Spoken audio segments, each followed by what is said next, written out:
আসসালামু আলাইকুম। আমি ডাক্তার মুজিবুর রহমান মিয়াজি, সহযোগী অধ্যাপক, ঢাকা ন্যাশনাল মেডিকেল কলেজ।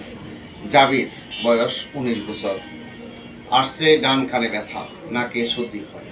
তাহলে আমরা এন্ডোস্কোপিক্যালি কানের এন্ডোস্কোপি পরীক্ষা করে আমরা দেখব জাবিরের জাবিরে আমরা কানের অবস্থা দেখব। হ্যাঁ হ্যাঁ, দেখলাম কানের পর্দা পুরাটাই পুরাটাই লাল, একদম লাল,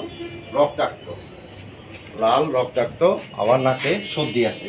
তাহলে এই রোগের নাম কি? এই রোগের নাম হলো অ্যাকিউট সাবারেটিভ অটাইটিস মিডিয়া, অর্থাৎ কানের ইনফেকশন। কানের ইনফেকশন নাকের সর্দি থেকে কানে ইনফেকশন। তাহলে চিকিৎসা করতে হবে কি? নাকের ড্রপ দিতে হবে, জাইলোমেটাজিন ড্রপ, যেটা অ্যান্টাজল নেজাল ড্রপ দিতে হবে। আর ভালো অ্যান্টিবায়োটিক, কানের জন্য ভালো অ্যান্টিবায়োটিক দিতে হবে, আর ব্যথার ওষুধ দিতে হবে। আর যদি এই রোগ যদি আমরা চিকিৎসা না করি, এটা মধ্যকর্ণে ইনফেকশন হইয়া কানে পর্দা ফুটো হইয়া তার কানে পার্মানেন্ট একটা ফুটা হবে এবং কানে সবসময় পুষ্পানি যাবে, যেটা নাম ক্রনিক সাপোরেটিভ অটাইটিস মিডিয়া।